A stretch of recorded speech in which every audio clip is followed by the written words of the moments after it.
হালাল রিজিক। বলেন তো কি হালাল রিজিক? আজকে সংক্ষিপ্ত সময় আপনাকে হালাল হারামটাই বুঝাবো। যদিও আহলে হাদিস অধ্যুষিত এলাকায় শিরক বেদাতের অনেক আলোচনা হয়। আহলে হাদিসেরা শিরক করে না, আহলে হাদিসেরা বিদআত করে না, এ কথা ঠিক।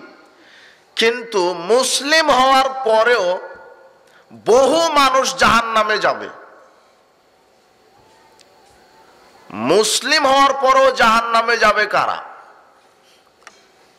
আব্দুল্লাহ বিন আমর রাদিয়াল্লাহু আনহু বলছেন যে রাসূল সাল্লাল্লাহু আলাইহি ওয়াসাল্লাম বলেছেন, লা ইয়াতিয়ান্না লা উম্মতি মা তালা বানি ইসরাইল, আমার উম্মতের ওই অবস্থা হবে যে অবস্থা ইহুদি খ্রিস্টানের হয়েছিল।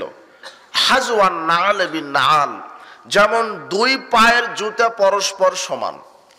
হাত্তা ইন কানা মিনহুম মান আতা উম্মাহু আলানিয়া লাকানা ফি উম্মতি মা ইয়াসনাউ যালিক, যদি ইহুদি খ্রিস্টান তার মায়ের সাথে জেনা করে থাকে, তাহলে আমি মুহাম্মদ সাল্লাল্লাহু আলাইহি সাল্লামের মুসলিম উম্মতেরাও মায়ের সাথে জেনা করবে।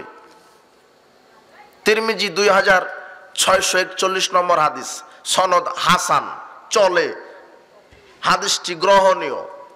ইহুদি খ্রিস্টান যদি মায়ের সাথে জেনা করে, তো মুসলিমরাও মায়ের সাথে কি করবে? জেনা করবে। যেহেতু দুই পায়ের জুতা সমান, ইহুদি খ্রিস্টান যেমন হবে অধিকাংশ মুসলিম তেমন হবে। এটা কি আপনারা বিশ্বাস করেন? শিক্ষা, সংস্কৃতি, আপনার অর্থনীতি, নৈতিকতা, নেতৃত্ব, সব জায়গাতে মুসলমান ইহুদি খ্রিস্টানের এখন গোলাম হয়ে গেছে। ইহুদি খ্রিস্টান যদি মায়ের সাথে জেনায় লিপ্ত হয়ে থাকে, তো মুসলিমরাও মায়ের সাথে কি করবে? মুসলমানেরা কি মায়ের সাথে জেনা করে? হ্যাঁ, না বলছে। আপনি তো শিরক বেদাত খুব জানেন, আহলে হাদিস মানুষ, কিন্তু আপনি হারাম খান। তার মধ্যে একটা সুদ। এই দিকের লোকেরা সুদ ভক্ষণ করে না, তাই না? এই শাহজাহানপুরের মানুষ, বগুড়ার শাহজাহানপুরে যারা থাকে, এরা সুদ বুঝে না। এরা শুধু যাকাত ভিত্তিক অর্থনীতি চালায়, তাই না? কিস্তি, লোন, হ্যাঁ, দিরহামু রিবা ইয়াকুলহু রাজুলুহু ইয়ালাম আসাদ্দু মিন সিত্তাতি সালাসিনা জিনিয়াতান। যেই পুরুষ 1 টাকা সুদ খায়, সে মায়ের সাথে কতবারের বেশি জেনা করে? আপনি বললেন যে মুসলমান জেনা করে না মায়ের সাথে। এখনই ওয়াজ শুনেন না, এখনই গিয়ে মায়ের সাথে সরাসরি দৈহিক সম্পর্কে লিপ্ত হন, তাও 1 টাকা সুদের চাইতে কম গুনাহ হবে। কথা মনে আমি বোঝাতে পারলাম না আপনাকে? কে কে বুঝলেন? ওয়াজ শুনেন না, এখন উঠে যান। আপনি উঠে গিয়ে মায়ের সাথে সরাসরি দৈহিক সম্পর্কে লিপ্ত হন, তাও 1 টাকা সুদের সাথে জড়িত থাকার চাইতে কম গুনাহ হবে। কথাকে বুঝাতে পারলাম? এখন গিয়ে মায়ের সাথে দৈহিক সম্পর্কে লিপ্ত হন, কেননা এখন যদি মায়ের সাথে গিয়ে দৈহিক সম্পর্কে লিপ্ত হন, তো একবার জেনা করারই পাপ হবে শুধু। কিন্তু 1 টাকা সুদের সাথে জড়িত হলে ওই মায়ের সাথে 36 বারেরও বেশি জেনা করার পাপ হবে। এখন কি বুঝলেন? এখন বলেন তো যে মুসলমান জেনা করে কি করে না? ইহুদি খ্রিস্টান যেহেতু করে, মুসলমানেরাও করবে, তার প্রমাণ সুদ। হারামখোর, হারাম খাওয়া।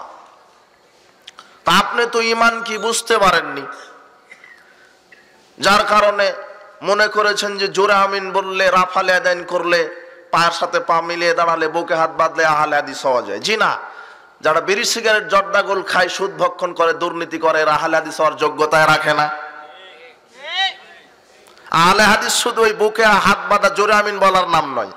আহলে হাদিস হচ্ছে সার্বিক জীবন আল্লাহর বিধান মানতে হবে, আর নাম আহলে হাদিস।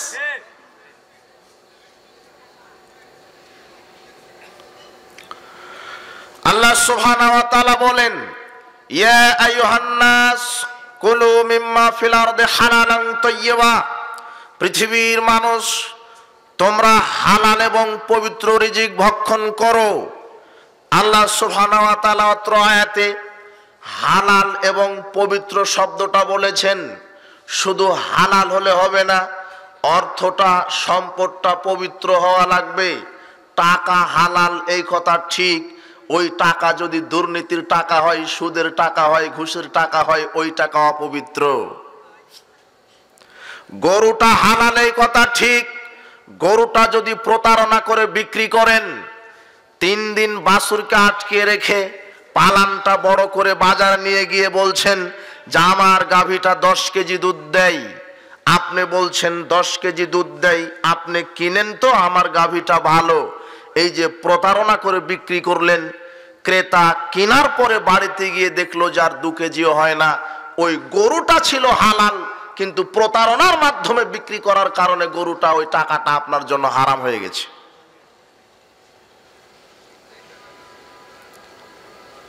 এই জন্য আল্লাহ সুবহানাহু ওয়া তাআলা বলছেন, পৃথিবীর মানুষ তোমরা হালাল এবং পবিত্র রিজিক ভক্ষণ করো। ইয়া আইয়ুহার রাসূল কুলু মিনাত তাইয়্যিবাত ওয়া আমালু সালিহা, হে পৃথিবীর রাসূলগণ তোমরা হালাল রিজিক ভক্ষণ করো, তারপরে আমলে সালেহ করো। আমলে সালেহ করার পূর্বে একটা শর্ত আল্লাহ দিয়েছেন, যেই শর্ত হচ্ছে হালাল রিজিক। বলেন তো কি? হালাল রিজিক। যদি রিজিকটা হারাম হয় তাহলে আপনার আমল কবুল হবে না। আবু হুরায়রা রাদিয়াল্লাহু আনহু বলেন, রাসূল সাল্লাল্লাহু আলাইহি ওয়াসাল্লাম বলেছেন, ইন্নাল্লাহা তাইয়্যিব, আল্লাহ হচ্ছেন পবিত্র, লা ইয়াকবালু ইল্লা তাইয়্যিবা, আল্লাহ পবিত্র ছাড়া কিছু কবুল করেন না। ওয়া আন্নাল্লাহা আমারাল মুমিনিনা বিমা আমারা বিহিল মুরসালিন, আল্লাহ মুমিনদের উপরে যেই নির্দেশ দিয়েছেন সমস্ত নবী রাসূলগণকে একই নির্দেশ দিয়েছেন। সুম্মা যাকারা রাজুলা ইউতিলুস সাফারা আশআসা আখবারা ইয়ামুদ্দু ইয়াদাইহি ইলাস সামায়ে ইয়া রাব্বি ইয়া রাব্বি।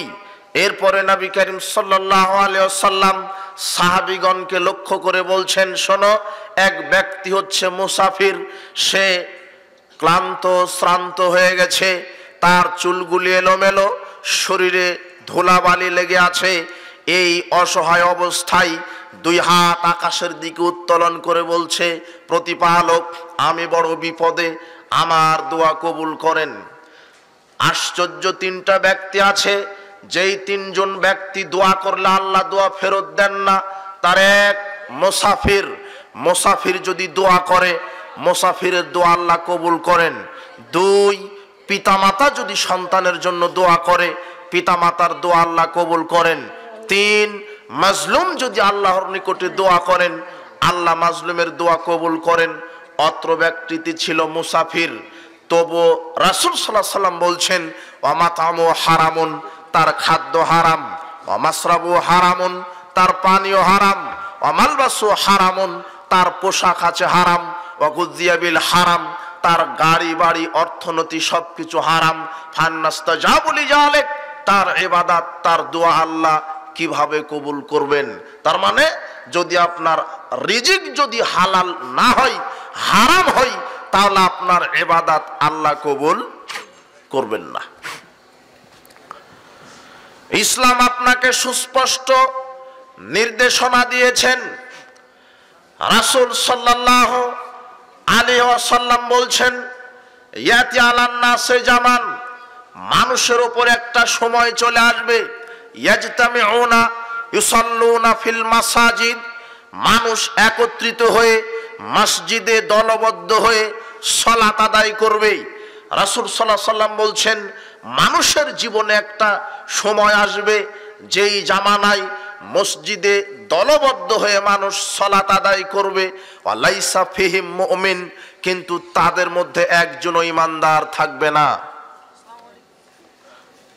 হাদিসটিকে আপনি বুঝতে পারলেন যে মানুষের জামানায় একটা সময় আসবে মসজিদে দলবদ্ধ হয়ে মানুষ সালাত আদায় করবে, অনেক মুসল্লি, কিন্তু তাদের মধ্যে কি থাকবে না? কি থাকবে না? ঈমান থাকবে না। অথচ সবাই কি মুসল্লি, মুসলিম না, সবাই কি সালাত আদায় করছে। মানুষের জীবনে এমন একটা সময় আসবে যেই সময়ে মসজিদ ভরে মুসল্লি সালাত আদায় করবে, কিন্তু তাদের অন্তরে কলবে কি থাকবে না? ঈমান থাকবে না। কথা কেমন হয়ে গেল?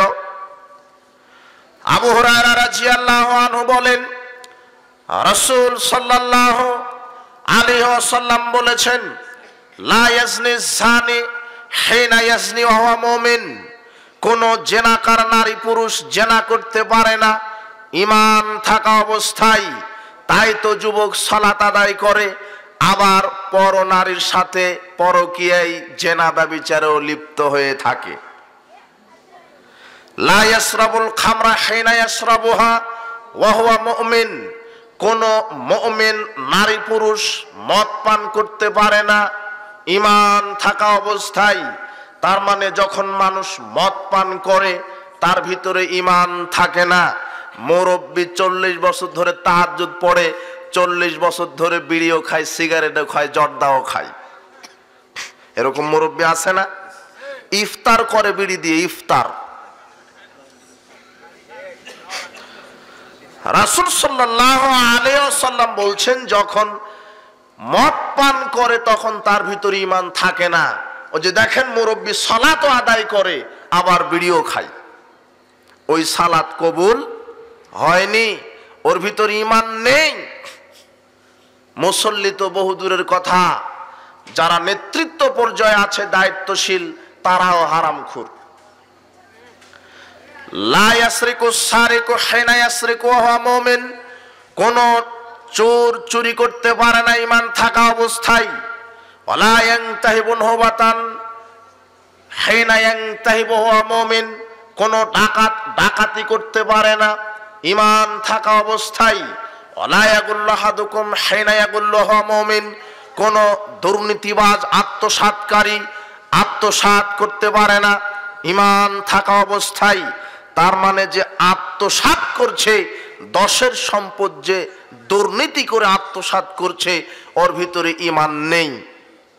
বলছে যে আমার এই জায়নামাজটা 5,000 টাকা দিয়ে কিনা, আমি যেই পাঞ্জাবিটা ব্যবহার করি তার দাম 10,000, আমি যেই সেন্ট ব্যবহার করি সেটা 50,000 টাকা দাম, আমি 10 বার হজ করেছি, 70 বার উমরা করেছি, কিন্তু তার সব অর্থ সম্পদ দুর্নীতির, ওর কোনো হজ উমরা আল্লাহর নিকটে পৌঁছায় নি, তা হারাম।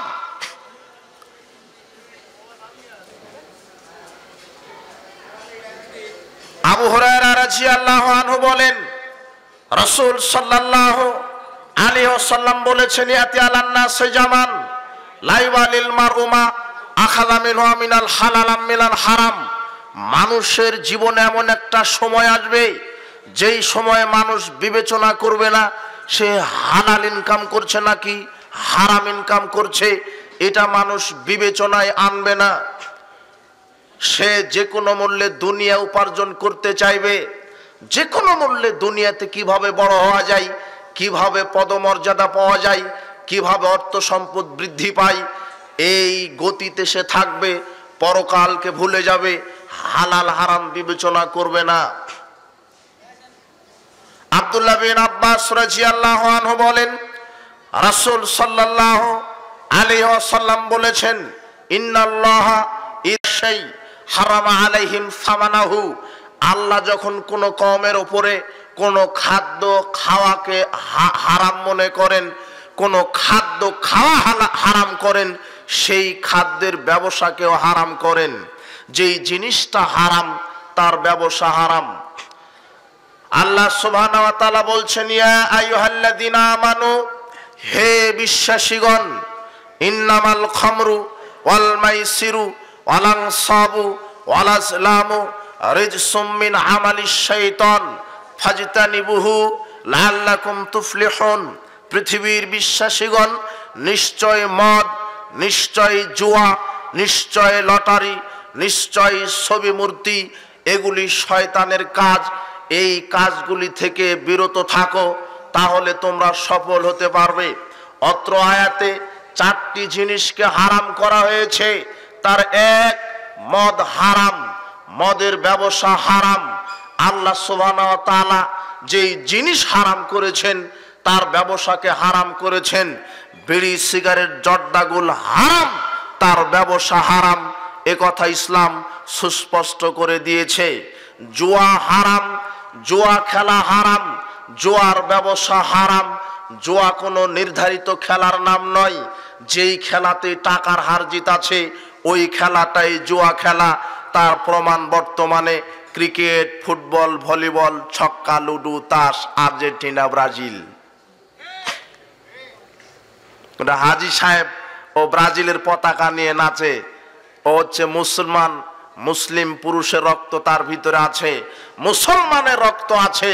এই আর্জেন্টিনা ব্রাজিলের জন্য সে দিন রাত সময় দিচ্ছে, অথচ সালাতের কোনো খবর নেই। এগুলি হারাম, এগুলি জুয়া খেলা। যেই খেলাতে টাকার হার জিত আছে সেটাই জুয়া।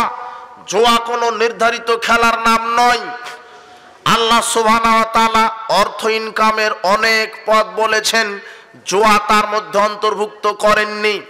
জুয়া খেলতে গেলে পরস্পর হিংসা বিদ্বেষের সৃষ্টি হয়, যেটা ইসলামে হারাম।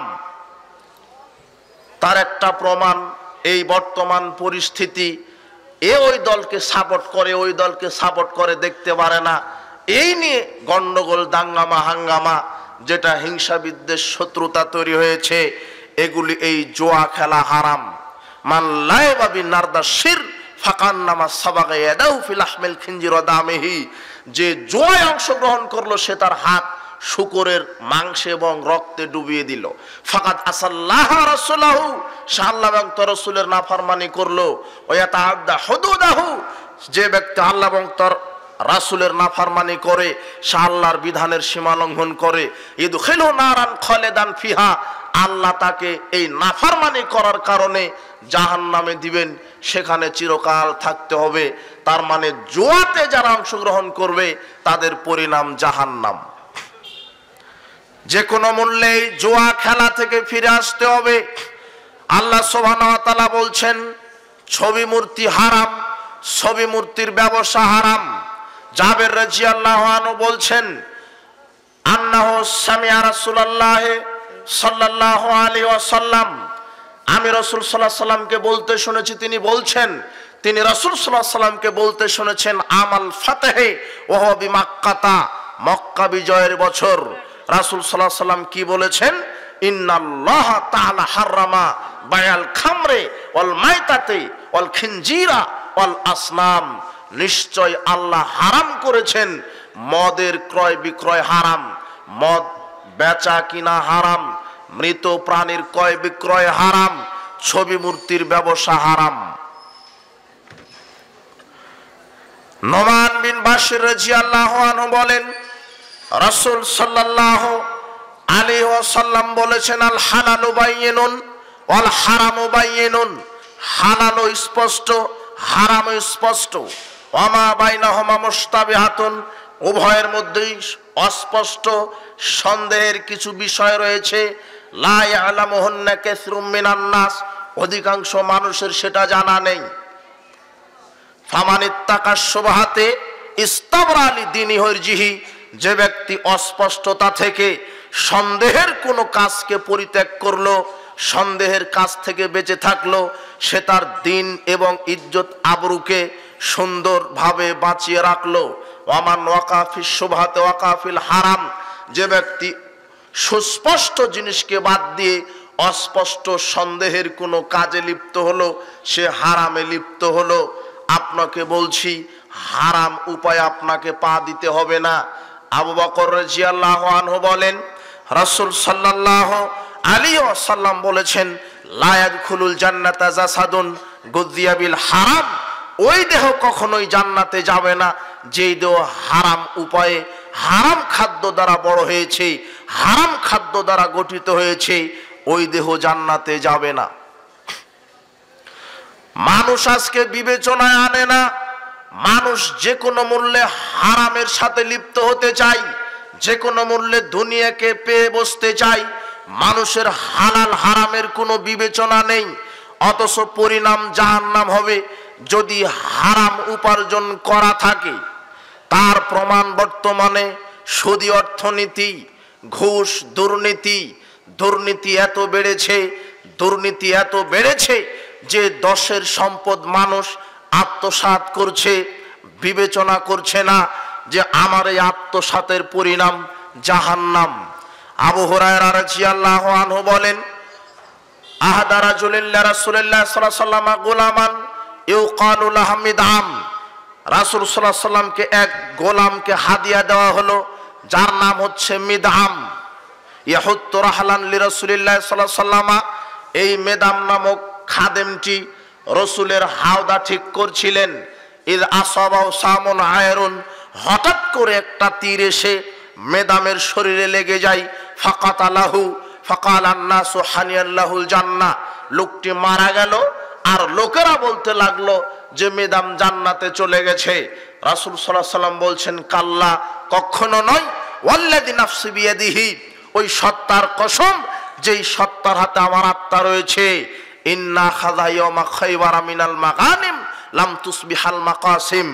আমি দেখেছি এই মেদাম খয়বারের যুদ্ধের গনিমতের মাল থেকে একটি চাদর আত্মসাৎ করেছে। লা তাশতাইলু আলাইহি নারান, এই একটি চাদর তাকে জাহান্নামের আগুন উত্তপ্ত করছে। এর জাহান্নাম ফয়সালা হয়েছে। ফালাম্মা সামিয়া যালিকান নাস, এই হাদিসটা যখন শুনলেন, যা রাজুলুন শিরাকুন মিন্নার আও শিরাকাইনে শিরাকিন আও শিরাকাইন, এক ব্যক্তি একটি অথবা দুটি সুতা এনে রাসূল সাল্লাল্লাহু আলাইহি ওয়াসাল্লামকে বলছেন, আল্লাহর নবী, একটা সুতাও যদি আত্মসাৎ করা হয় এর পরিণাম কি জাহান্নাম হবে? রাসূল সাল্লাল্লাহু আলাইহি ওয়াসাল্লাম বলছেন, শিরাকুম মিন্নার আও শিরাকানে মিন্নার, যদি কেউ একটি সুতা আত্মসাৎ করে আল্লাহর নিকটে উপস্থিত হয়, একটা সুতা আত্মসাৎ করার কারণে আল্লাহ তাকে জাহান্নামে দিবেন। একটা সুতা আত্মসাৎ করার কারণে যদি মানুষকে জাহান্নামে যাওয়া লাগে, এই দেশের যারা নেতা নেত্রী দায়িত্বশীল বিচার মাঠে তাদের কি অবস্থা হবে?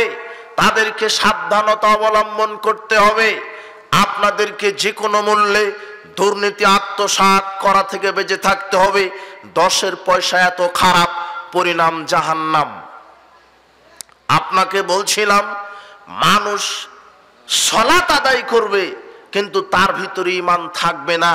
তার প্রমাণ হচ্ছে আজকে সুদ, ঘুষ, দুর্নীতি, জেনা, ব্যভিচার, যারা এই সমস্ত কাজে লিপ্ত হয় তাদের ভিতরে ঈমান থাকে না, ঈমান উঠে যায়। যারা এই সমস্ত কাজে লিপ্ত হয় তাদের ভিতরে ঈমান থাকে না, ঈমান উঠে যায়। তার প্রমাণ আজকে প্রায় মানুষ হারামখোর। আপনি বলছেন ভ্যান চালক, ভ্যান চালিয়ে খাই, তার হালাল রিজিক আছে। জি না, আপনি তদন্ত করেন। ওই যে ভ্যান চালকটি, ও ভ্যানটাও কিনেছে ওই ব্যাংক থেকে লোন নিয়ে, যার কারণে তার ইনকাম হারাম, কেননা তার ভিত্তি হারাম। ওই যে ব্যবসায়িক মোটর সাইকেলের শোরুম, প্রাইভেট কারের শোরুম, জুতা স্যান্ডেলের শোরুম দিয়ে কোটি কোটি টাকা ব্যবসা করছে। আপনি মনে করেছেন ব্যবসা হালাল। ব্যবসা হালাল এই কথা ঠিক, তবে ওই যে ব্যবসার মূল ভিত্তি, ও যে শোরুম দিয়েছে, কোটি টাকা ব্যাংক থেকে লোন নিয়ে ব্যবসা শুরু করেছে, তার মানে ওর ব্যবসা হারাম। যেই ভিত্তি হারাম, সুদ হারাম, ব্যবসার মূলনীতি রয়েছে। যারা ব্যবসায়িক তাদের মূলনীতি কি? যেই জিনিস হারাম তার ব্যবসা হারাম, ওই ব্যবসা চলবে না। তার মানে হালাল মালের ব্যবসা করতে হবে, এটা 1 নাম্বার মূলনীতি। 2, কোন সুদী ব্যাংক বিমা থেকে সহযোগিতা নিয়ে ব্যবসা করা যাবে না। 3, কোন প্রতারণা দুর্নীতির মাধ্যমে ব্যবসা করা যাবে না। প্রতারণা বুঝেন? প্রতারণা, বাজারে যাচ্ছে এক দাম, আপনি তার ডবল দামে বিক্রি করছেন। চলতি বাজার মূল্যে আপনি লাভ করেন 100 টাকা থেকে 500 টাকা, সমস্যা নেই। তবে চলতি বাজার থেকে প্রতারণা করে মিথ্যা কসমে আপনি লাভ নিচ্ছেন, এটা হারাম। বলছে হাজী সাহেব যে এই কাপড়টা 5000 টাকা দিয়ে কিনা আছে, আপনি আমার কাছের মানুষ, কিনা দামেই দেন, অথচ কর্মচারী নগদ সাক্ষী কাপড়টা কিনা আছে 2000 টাকা দিয়ে। আমার কথা কি বুঝতে পারছেন? ব্যবসা, প্রায় ব্যবসায়িক মিথ্যা কসমে এখন ব্যবসা করে, প্রতারণার সাথে ব্যবসা করে। ও বলছে যে 10 বছর আগে যদি হজ করে আসতে পারতাম ব্যবসাটা আমার জমজমাট হতো, কেননা অধিকাংশ মানুষের টুপি দাঁড়িয়ে এখন সাইনবোর্ড, টুপি দাঁড়িয়ে সাইনবোর্ড হয়ে গেছে। বলছে যে আল্লাহর কসম করে বলছি, আপনি আমার বন্ধু মানুষ, পরিচিত মানুষ, 5,000 টাকা দিয়ে কিনা আছে, কেনা দামেই দেন, অথচ কিনা আছে 2,000 টাকা দিয়ে। মিথ্যা কথায় ব্যবসা করছে হাজী সাহেব। আবু জার গিফারি রাদিয়াল্লাহু আনহু বলেন, রাসূল সাল্লাল্লাহু আলাইহি ওয়াসাল্লাম বলেছেন, সালাসাতুন লা ইউকাল্লিমুহুমুল্লাহু ইয়াওমাল কিয়ামা ওয়া লা ইউনজারু ইলাইহিম ওয়া লা ইউযাক্কিহিম ওয়া লাহুম আযাবুন আলীম। 3 শ্রেণীর মানুষ আছে যাদের দিকে আল্লাহ বিচারের দিন যাদের সাথে কথা বলবেন না, রহমতের দৃষ্টিতে তাকাবেন না, যাদের পাপ থেকে যাদেরকে পবিত্র করবেন না, যাদের জন্য কঠিন পীড়াদায়ক শাস্তি রয়েছে। তার এক আল মুসবিল, যারা প্যান্ট পাজামা লুঙ্গি ইজার এগুলি যেই পুরুষ টাকনোর নিচে রাখে তাকে বিনা হিসেবে জাহান্নামে যেতে হবে। 2 ওয়াল মান্নান, যারা দান করার পরে খোঁটা দেয় তারা জাহান্নামে যাবে, তাদের সাথে আল্লাহ কথা বলবেন না, তাদের পাপ আল্লাহ পবিত্র করবেন না, তাদের জন্য কঠিন পীড়াদায়ক শাস্তি। 3 বিল হালাফিল কাযিব, মিথ্যা কসমে যারা ব্যবসা করে, এই মিথ্যুক ব্যবসায়িক যারা মিথ্যা কথায় মিথ্যা কসমে পণ্য বিক্রি করে, এদের সাথে আল্লাহ বিচার মাঠে কথা বলবেন না, এরা এত খারাপ, এদের পাপ আল্লাহ পবিত্র করবেন না, এদের জন্য পরিণাম জাহান্নাম। বলছিলাম যারা ব্যবসায়িক, ব্যবসার মূলনীতি আপনি গোদামজাত করতে পারবেন না, মওজুদদারিতা হারাম। আপনি কম দামে কিনে আপনি বছর ভরে মজুদ করে রেখেছেন, যখন বেশি দাম হবে তখন বিক্রি করবেন, এই দিকে দেশে খাদ্য সংকট হবে, এই মওজুদদারিতা হারাম, এই ব্যবসা চলবে না। আরেকটি কি, আপনি হাজী সাহেব 10 বছর চুক্তিতে বাগানটি বিক্রি করেছেন, এইভাবে বাগান বিক্রি করা যাবে না। আপনার আম বাগানে মুকুল এসেছে, মুকুল দেখে আম বাগান বিক্রি করা যাবে না, আর আপনি কিনে নিতে পারবেন না যতক্ষণ না ফলটা পরিপুষ্ট না হবে। কথা কি বুঝতে পারেন? পাতা দেখে বাগান কিনে নিচ্ছে, 10 বছর চুক্তি দিয়ে 10 বছরের জন্য বিক্রি করে দিয়ে হাজী সাহেব ওই টাকা দিয়ে হজ করেছে, হজ হয়নি। যখন ফলটা একেবারে ডাগর হবে, পরিপক্ক হবে, ওই সময়তে বিক্রি করলে ওই টাকা হালাল হবে। দুর্নীতিবাজ, সুদখোর, ঘুষখোর আছে, তারা হারাম খায়, কথা ঠিক, কিন্তু কত মানুষ হারামের সাথে সামাজিকভাবে জড়িত, মিথ্যা কসমে ব্যবসা করে, প্রতারণা করে। আপনি আপনার বোনকে জমি বাহির করে দিয়েছেন কিনা এটা আমার জানা নেই। আপনি বোনকে যদি জমি বাহির করে না দেন, তাহলে ওই বোনের জমিতে যে অর্থ আপনি, যেই ফসল আপনি ফলান, ওই ফসলকে ভাত খেলে, ওই ভাত খেয়ে ইবাদত করলে ইবাদত কবুল হবে না। মানে শরীয়ত কি এরকম নাকি যে বাপ মরার পরে 20 বছর আগে আপনি খাবেন, 20 বছর পরে বোনকে জমি বাহির করে দিবেন, এরকম না? একসাথেই? কথা মনে হয় বুঝতে পারেননি আমার। বোনকে জমি বাহির করে দিয়েছেন তো নাকি? সকাল হলেই বোনকে ডেকে জমি বাহির করে দিবেন, কোনো পথ নেই। বলছে যে সে যে শুধু সুদ খায় সেই হারামখোর, আপনিও তো হারামখোর। বোনের জমি আপনি খান, আপনি এক দুর্নীতিবাজ, আত্মসাৎকারী। আপনার যতটুকুন হক আছে, আপনার বোনেরও আপনার বাপের সম্পত্তির ততটুকুন হক আছে। বলছেন যে সুদ যারা খায়, ব্যাংক থেকে লোন নেয়, এরাই সুদখোর। এইদিকে জমি বন্ধক রাখা হয় না?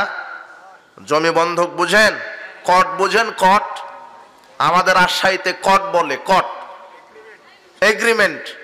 1.5 লক্ষ টাকা 2 লক্ষ টাকা দিয়ে 1 বিঘা জমি আমি নিব, যতদিন ওই 2 লক্ষ টাকা আমাকে ফেরত না দিবে ততদিন আমি জমি খেতে থাকবো, এই সিস্টেম না? এটা একেবারে টাটকা সুদ, হারাম। সকাল হলে এই লেনদেন কাট করতে হবে। এইভাবে 2 লক্ষ টাকা দিয়ে জমি নিয়ে ওই জমিতে ফসল ফলিয়ে ওইভাবে ইবাদত করলে ইবাদত কবুল হবে না। ওই ব্যাংক থেকে সুদ নিয়ে সুদ খাওয়া যেমন, এই বন্ধক রাখা জমির ফসল খাওয়া তেমন। কথা মনে বুঝাতে পারলাম না? আপনিও সুদখোর। প্রায় সবাই হারামের সাথে জড়িত। যে কোনো মূল্যে হারাম থেকে ফিরে আসতে হবে। তাই তো রাসূল সাল্লাল্লাহু আলাইহি সাল্লাম বলছেন যে মসজিদ ভরা মুসল্লি থাকবে, কিন্তু কারো ভিতরে কি থাকবে না? ঈমান থাকবে না। সে কোনোভাবে হারামের সাথে জড়িত আছেই। সে সুদ না খাক, সে অর্থনৈতিক দিক দিয়ে সে হারামের সাথে জড়িত, সে ব্যবসায়িক, সে হারামের সাথে জড়িত, হারামের সাথে জড়িত। সে নেতৃত্ব স্থানেও আছে, সে সুদ খায় না কিন্তু দুর্নীতিবাজ, ও হারামের সাথে জড়িত। এভাবে কোটি কোটি টাকা দুর্নীতি করে দেশটাকে পঙ্গু করে দিচ্ছে ও একটা হারামখোর। বলছিলাম ঈমানটা কি আগে বোঝার চেষ্টা করেন। যদি আপনার ঈমানটা সঠিক থাকে, ঈমানের অনেক শাখা প্রশাখা আছে, তার একটা বড় শাখা হচ্ছে শিরক। ঈমান যদি আপনার ভিতরে থাকে, শিরক থাকতে পারে না। আর শিরক যদি থাকে তাহলে ঈমান থাকতে পারে না।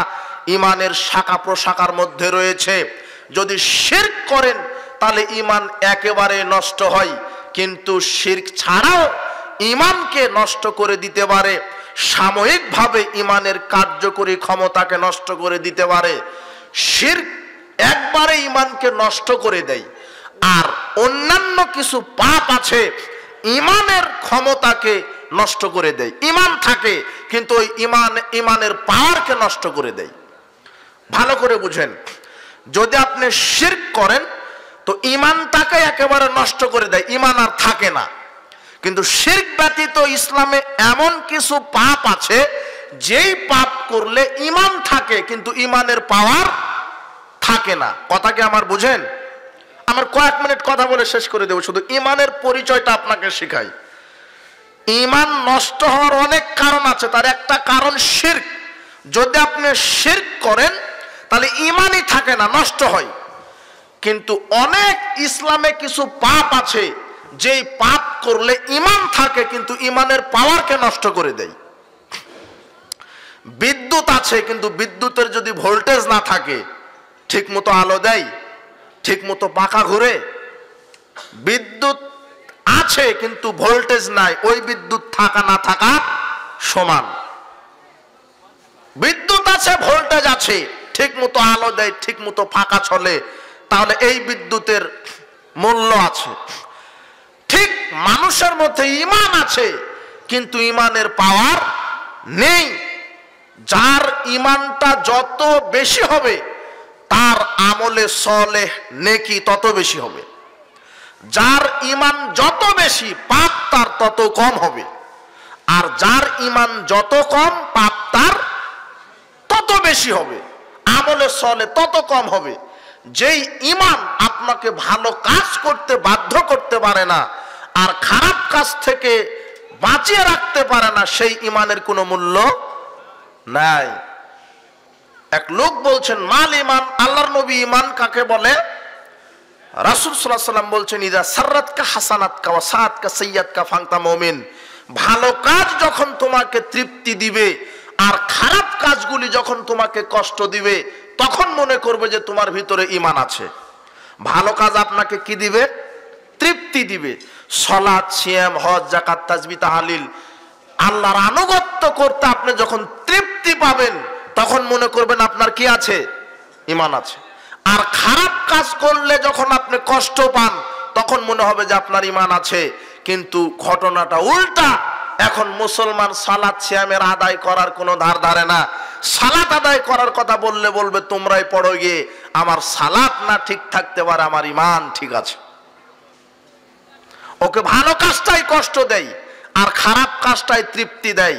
তাই তো ওই যে সিনেমার আড্ডায় পড়ে আছে, ওকে তৃপ্তি দিচ্ছে। গান বাজনার আড্ডা আছে, মদের আড্ডায় আছে।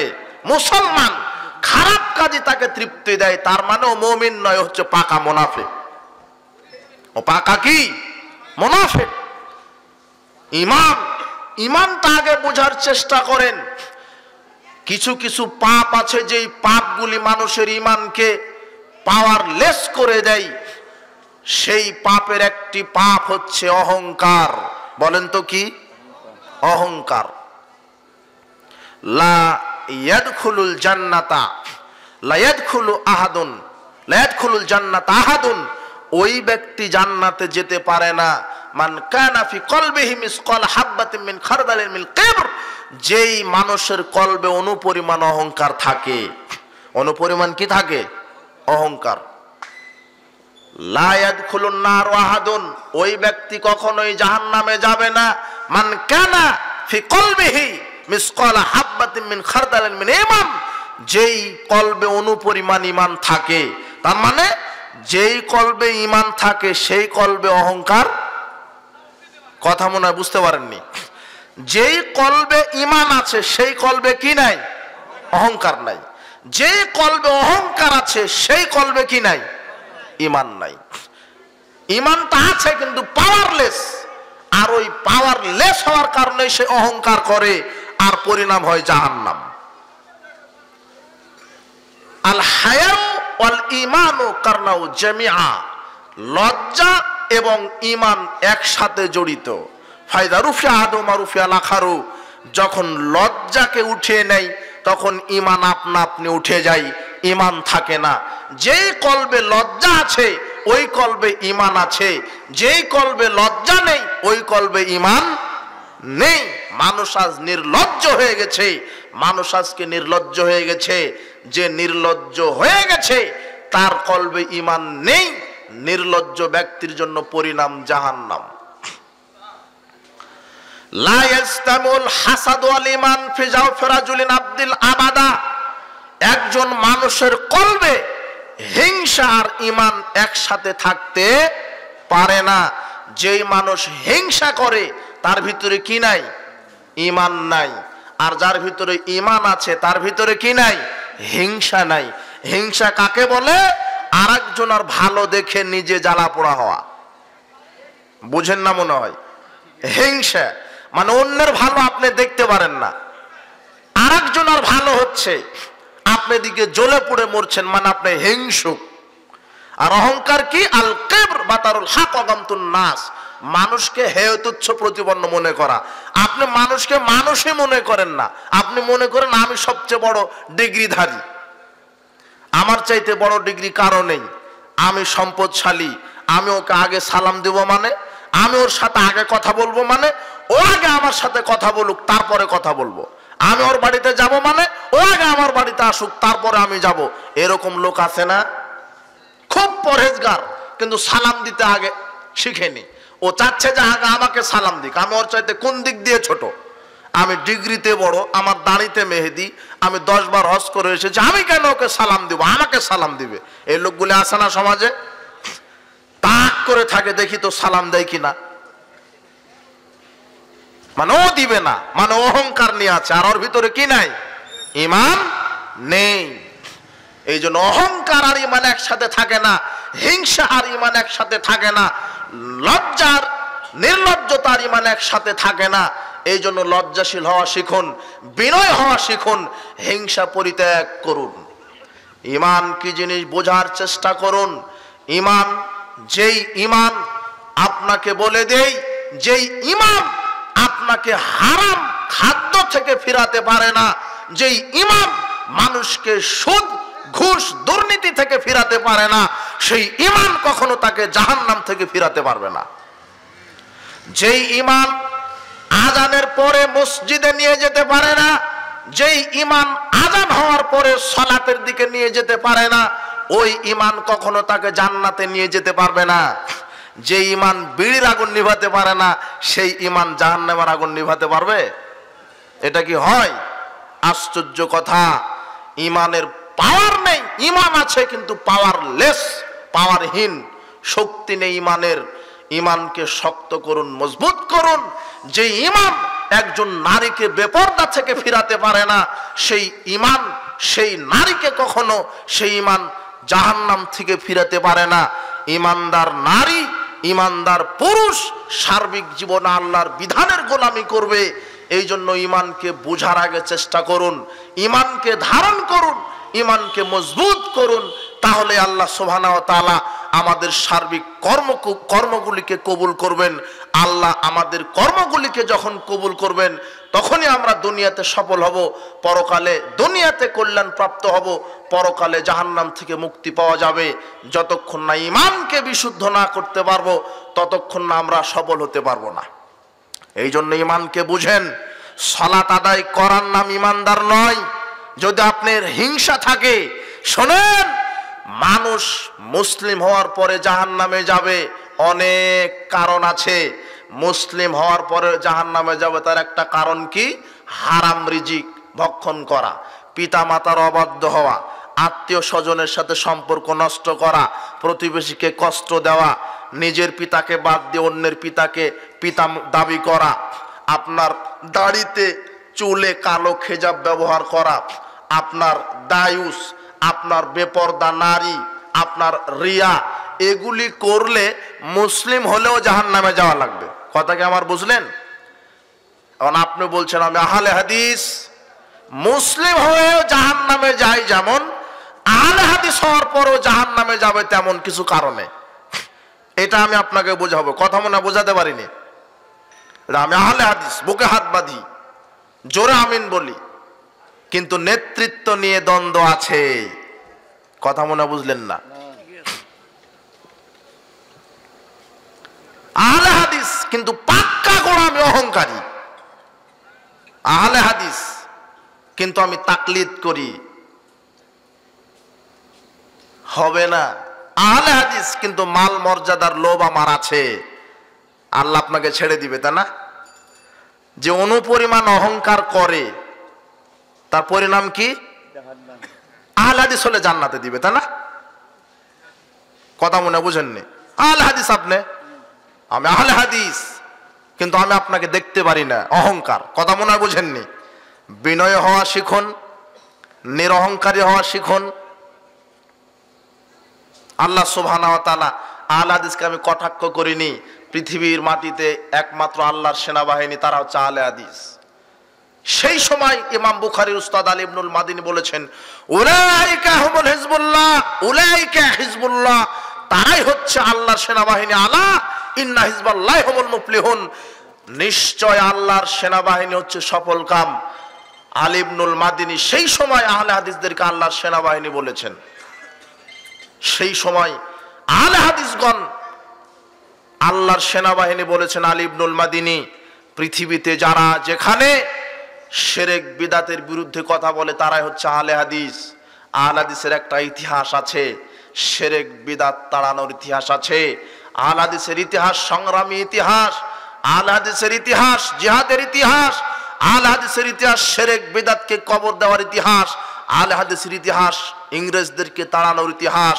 এই জন্য আমরা বলি, এই পৃথিবীতে যারা যেখানে কোরআন এবং সহিহ সুন্নাহ মোতাবেক সার্বিক জীবন পরিচালনা করে, শুধু রাফালে আদায়ন করার নাম আহলে হাদিস নয়, জোরে আমিন বলার নাম আহলে হাদিস নয়, বুকে হাত বাঁধার নাম আহলে হাদিস নয়, পায়ের সাথে পা মিলিয়ে দাঁড়ানো আহলে হাদিস নয়, জোরে আমিন বলার নাম আহলে হাদিস নয়। সার্বিক জীবনে পরিবার, সমাজ, রাষ্ট্রে, অর্থনীতি, সমাজনীতি, রাজনীতি, শিক্ষাঙ্গন, সার্বিক অঙ্গনে যারা কোরআন এবং সহিহ সুন্নাহকে নিঃশর্তভাবে নিজের জীবনে বাস্তবায়ন করে তারাই কেবল আহলে হাদিস। এ কথা মনে রাখতে হবে। আপনি সালাত আদায় করেন নবীর তরিকায়, ব্যবসা করেন সুদী অর্থনীতির তরিকায়, আপনি আহলে হাদিস হওয়ার যোগ্যতা রাখেন না। আপনি যাকাত দেন নবীর তরিকায়, আকীদা আমল ঠিক আছে, কিন্তু আপনার অর্থনীতি ঠিক নেই, আপনার রাজনীতি ঠিক নেই, আপনার পারিবারিক নীতি ঠিক নেই, আপনি পূর্ণাঙ্গ আহলে হাদিস হওয়ার যোগ্যতা রাখেন না। এই জন্য আমরা বলি, বর্তমান পৃথিবীতে যারা যেখানে আহলে হাদিস নিজেকে সমর্থন করেন, স্বীকৃতি দেন, আপনাদেরকে আমরা দাওয়াত দেই, পবিত্র কোরআন এবং সহিহ সুন্নাহ নিয়ে ছড়িয়ে পড়ুন। আমাদের অনেক সাহিত্য ভান্ডার আছে, তার একটি প্রমাণ আহলে হাদিস আন্দোলন বাংলাদেশ। আমাদের অনেক সাহিত্য ভান্ডার আছে, আমাদের অনেক সাহিত্যে লিখিত অনেক বই পুস্তক আছে, যার একটা আন্দোলনের মুখপত্র মাসিকা তারিখ পত্রিকা, নিজে পড়বেন, অপরকে পড়ার সুযোগ করবেন। যার একটি এদেশের মাটিতে সালাতের উপরে কিতাব ছিল না, মুহতারাম আমিরে জামাত প্রফেসর ডক্টর মোহাম্মদ আসাদুল্লাহ গালিব সালাত রাসূল বই উপহার দিয়েছেন। আলহামদুলিল্লাহ, এই গ্রন্থটি, এই বইটি আপনি ছড়িয়ে দিবেন। যুবকদের মধ্যে যেই জাগরণ আমরা দেখতে পাচ্ছি, যুবকদেরকে আমরা দাওয়াত দেই, তোমরা এই আন্দোলনের, এই যুব সংঘের ছায়াতলে আসো।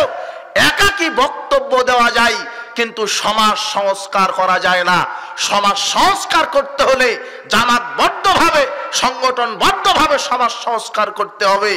একাকী খুব দাওয়াত দেওয়া যে কথা ঠিক, কিন্তু সমাজ সংস্কারের জন্য জামাতবদ্ধ জীবনযাপন আল্লাহ রাসূল অপরিহার্যতা করে দিয়েছেন। এই জন্য যুবকদেরকে বলবো, এগিয়ে আসো। আহলে হাদিস আন্দোলন বাংলাদেশ আহলে হাদিস যুব সংঘের ছায়াতলে এসে তোমরা কাজ করো, আল্লাহর পক্ষ থেকে সাহায্য আসবে। আমাদের এই কথা ইতিহাস জানা দরকার। সারা পৃথিবীতে যারা যেখানে শিরক বেদাতের বিরুদ্ধে লড়ছে, এরা হচ্ছে আহলে হাদিস।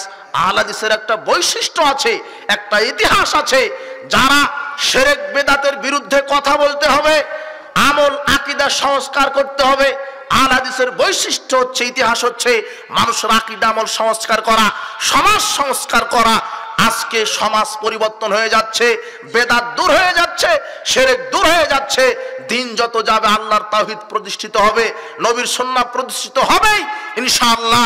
বাংলাদেশের যুবকদের মধ্যে যে জাগরণ তৈরি হয়েছে, আগামী 10 বছরের মধ্যে আমাদের এই বাংলাদেশ ইনশাআল্লাহ আহলে হাদিসের বাংলাদেশ হবে ইনশাআল্লাহ। বর্তমানে যুবকদের মধ্যে যে জাগরণ আমরা দেখতে পাচ্ছি, বেদাতীরা লুকানোর জন্য শিয়ালের গর্ত খুঁজে পাবে না ইনশাআল্লাহ। আমাদের কাজ করতে হবে। আমরা ধন্য কেন? আমরা কোনো ব্যক্তির তাকলিদ করি না, কোনো মাযহাবের তাকলিদ করি না, কোনো নেতার গোলামি করি না। আমরা একমাত্র যেই নেতার আদর্শ ফলো করি তিনি হচ্ছেন মুহাম্মদ সাল্লাল্লাহু আলাইহি সাল্লাম। আমরা একমাত্র যেই ধর্ম, আল্লাহ প্রদত্ত জীবন বিধান মানুষের সামনে পৌঁছে দিই, এটা আমাদের সার্থকতা। বর্তমানে এই মুখে আহলে হাদিস আন্দোলনের নাম নেওয়াটাই হচ্ছে বড় জিহাদ। এটাই বড় জিহাদ যে আমি নিজেকে আহলে হাদিস মুসলিম দাবি করি, আমি কারো তাকলিদ করি না।